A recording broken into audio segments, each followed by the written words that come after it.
So, hello folks, hope you're well. This is a little re-record of what we did on Wednesday night. Didn't go exactly as planned. I had some lighting issues and some microphone issues at the very beginning, so I thought I'd redo the whole video for you. So, without further ado, so we talked about fuses, holders, and piggybacks, and we'll go through the questions because you can always leave the comments, leave them as comments, see if you're right, test yourself, sort of thing. So leave them whichever social media platform you're watching this on. Let's give yourself some testing for yourself. So where should you fuse the device you install? That's question number 1. Are piggybacks safe, and how many amps would you trust them to? And what does S stand for on a 40 S amp fuse? So you can see the one in the diagram there. It's a 40 S amp fuse. So, hello and welcome again. There's all my questions. There you go. So first of all, I wanted to thank Tim Consolanti. He's provided a lot of assistance with this presentation from the Mobile Centre. There's his web address, www.mobilecentre.co.uk. Provides lots of details on, provides lots of consumables and things like that. But the great thing about Tim is he's a fountain of knowledge. So if you buy stuff off him, you can then ask him for the wealth of experience that he has, especially in consumables. So fuses, why do we have them? The types of fuses out there. We can talk about. We'll also talk about fuse quality and why it's important to buy the right fuse from the right suppliers. Then we'll talk about fuses and holders outside the cabin, and then we'll talk about piggybacks. So there you see some fuses. So you've got the maxi fuse there, you've got the ATO fuse, the mini fuse, you've got the micro 3 and micro 2 fuses, and then you've also got the low profile fuses. So we'll start off with the ATO fuse, which is what we normally see in a lot of installations and also in lots of vehicles. That's the standard ATO fuse. Why is it named ATO? I'll get a lot of people ask me that, and the reason it's called ATO is because the company that originally developed this fuse was Little Fuse, and when they applied for the patent, it was decided that auto was too generic, so they decided to go with ATO. Because it's as near as damn as what you could go to, and that was agreed. So that's why it's called ATO. There are other fuses as well. You've got ATC as well. They're the same fuse. There's not really a great deal of difference between the two, but that's just made by another company, and they patented that one as well. But the maxi fuse, the micro 3 fuse, micro 2 fuse, low profile mini fuse, and mini fuse have all been developed, and they're patented by Little Fuse. Just to go through a few of these, the mini fuse and the low profile. The low profile you'll find mainly in Japanese vehicles. The mini fuse you'll find mainly in European, and then the micro 3 and micro 2 fuses. At the moment, they're only being used, I believe, Ford. It seems that it's only used at your Ford group. But one important thing about the micro 2 and micro 3 fuses is they've got to be of good quality. I'm sure you've noticed that they are quite expensive to buy, and that's because the terminals on the fuses are silver plated.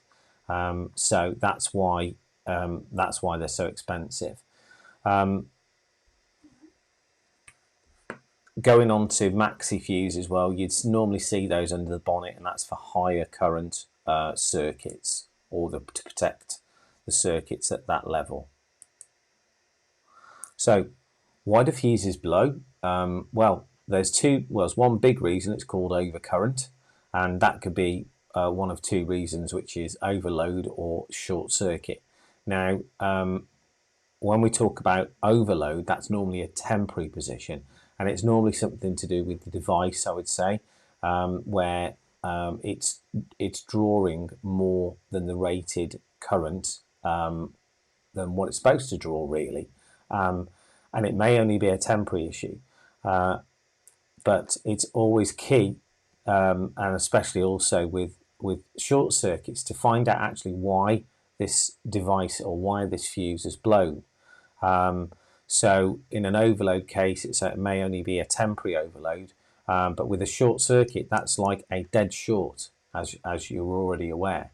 So if it's a dead short, it means that the fuse is blown very, very quickly, and not like where you have in an overload situation where it blows over time. But it's always important to check to see what's actually wrong with the circuit.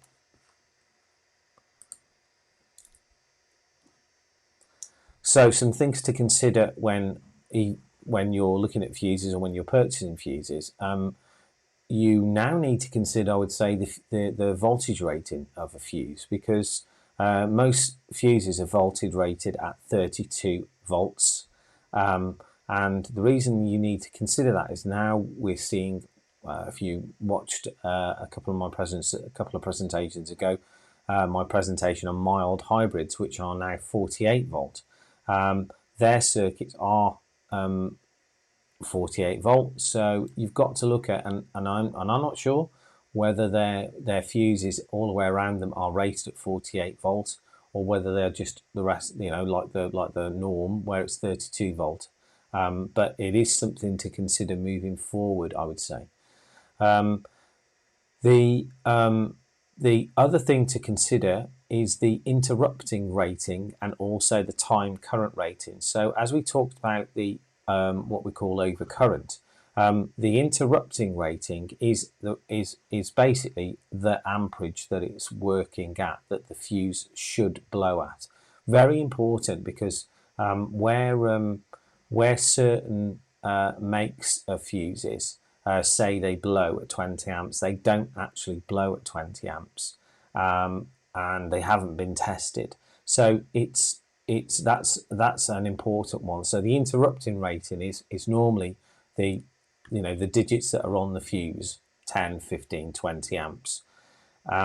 The other rating to consider, which isn't on the fuse itself, is the time current rating, and that's the level of how long basically you can hit it at a current rating, and over a longer term of time. So as an example, and this is straight off the cuff, like if you hit 100 amps onto a 60 amp fuse, how long will it will take for it to actually go, and how many milliseconds it will take for it to blow, which could be very, very key. So that's what we're talking about with the time current rating. And these two factors, the interrupting rating and the time current rating, can be affected by ambient temperature, because they're tested at ambient temperature. So if you're in a cold environment, it may take longer for it to for the fuse to blow, or it may be a shorter time if it's working in a hotter environment. There's one of your answers: the silver plating, the 40S. That's what it is. It's for silver plating, and it's there to inhibit corrosion on a fused area where it's likely to get warm, or also in a water or moisture-rich environment. And so when we talk about those, it's also very important to consider the terminals, and what we're talking about there is either the fuse holders themselves and the fuse boxes, and the quality of those terminals.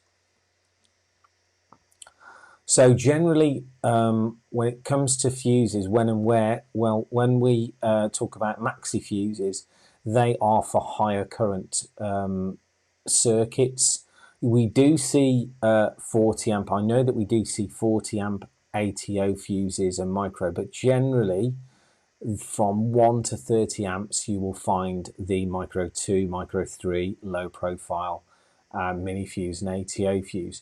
Generally you won't find the smaller fuses. You won't find the smaller fuses doing the bigger jobs.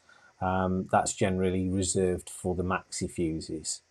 I know there are instances where you normally see a 30 amp ATO fuse or even a 40 amp ATO fuse, but that's normally for devices that will probably go up on a high current, and then high current startup, should we say, and then it will gradually sort of settle into like a steady 15 to 20 amps.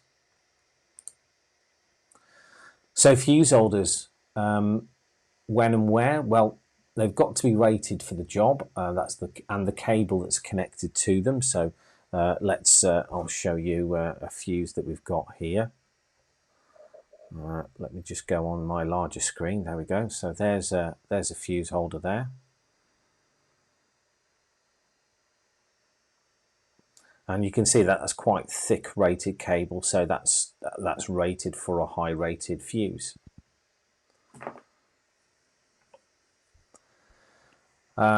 So the key thing with where you're placing them, well, they need to be as close as the source as possible. That's one of the other answers that we had on our questions at the very start. But the other thing is to avoid areas where they can get damaged, and it should be no more than 25 centimeters away from the source. So that's either, if it's on the battery, it should be no more than 25 centimeters away from the battery terminal. The other thing to think about is leaving like a bit of stress relief, so that you're not pulling on the fuses or pulling on the holders where it can get damaged as well. If you're running them outside, and if it's outside on the battery terminal, for instance, you also need to make sure that it's IP rated, so it needs to have some kind of protection for itself. You can't just put an open fuse on the outside or in an external area. It's going to corrode. Simple as that.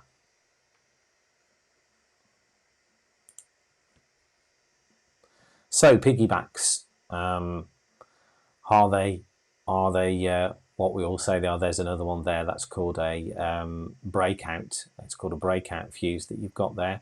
Quite handy. They look a bit of an eyesore, but I would say that they're quite handy for when you're just using a redundant hole in a fuse board. Where there's nothing being used, there's nothing on there, and there's just one terminal on the fuse holder, and it's just a tap off. Either could be used for that, I would say, but I just thought looking at it looked a lot tidier, and you could take the fuse holder away. But piggybacks, what are they rated to?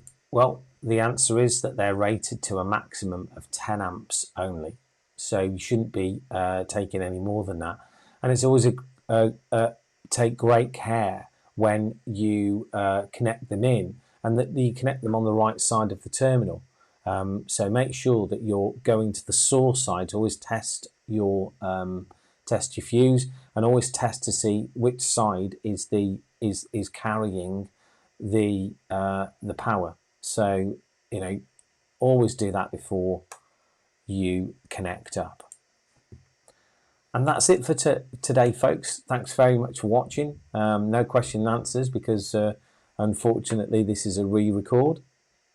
So thanks for watching, and I'll see you all next week.